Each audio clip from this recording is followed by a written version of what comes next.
જય શ્રી કૃષ્ણ ડાયરા ને તમારું હાર્દિક સ્વાગત છે અમારા બ્લોકમાં. આપણે મારી જીરામાં અને ઘઉંમાં આંટો મારી રહ્યા છીએ. અચ્છા આપડા કહું ને આ છે આપણું જીરું. મિત્રો કોમેન્ટ કરજો કેવું છે જીરું. આ બાજુ છે આપડા ઘઉં. ઈ પણ તમને દેખાડી દી.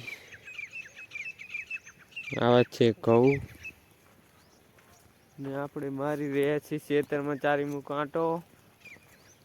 કારણ કે આંટો મારવો જરૂરી છે.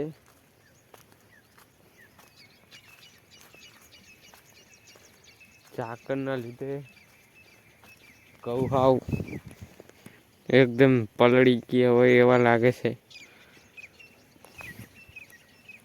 કારણ કે આપણે આ બાજુ છે જીરું ને જીરામાં ઝાકળ એવો આવી ગયો છે બહુ. ને આ બાજુ આપણે ચાલુ છે પાણી. કારણ કે વારી પાણી વાળે છે એ પણ તમને દેખાડી દઉં. આ દાયરું છે પાણી. જોઈ લો મિત્રો.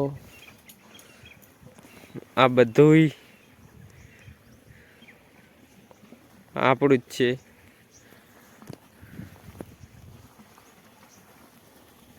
ને આપણે તો ચારી મુકો આંટો મારી રહ્યા છીએ. આ કણે વાલ છે પાછો. વાલનું પાણી કેવી રીતે આવે દેખાડું તમને.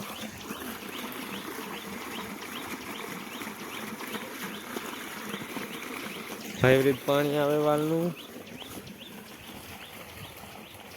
ને આપણે આ કણે ભોંડડા બહુ આવે છે. એના માટે આપણે ઝાટકાના તાર તો બાંધેલા જ છે. તોય આવી જાય છે તાર ટપી. કારણ કે ઝાટકાનો તાર નેસા બાંધેલા એટલે ટપીને મારા બેટા આવતા રહે. ન્યા છે જીરું. જીરું આપણું ઉતરે છે બહુ. એ પણ તમને દેખાતું હશે. કારણ કે દવા છાંટવી પડશે જીરું ઉતરે છે ને એટલે.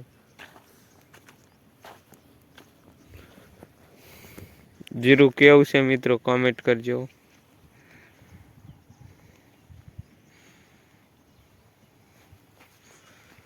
આ બધું જીરું આપણું છે.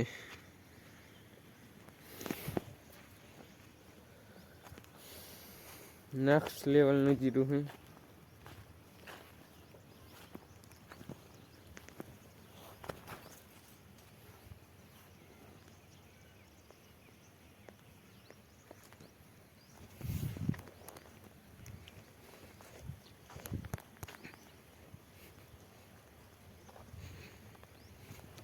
આપણે ઉઠીને તરત આવી ગયા જીરામાં આંટો મારવા. ઉઠીને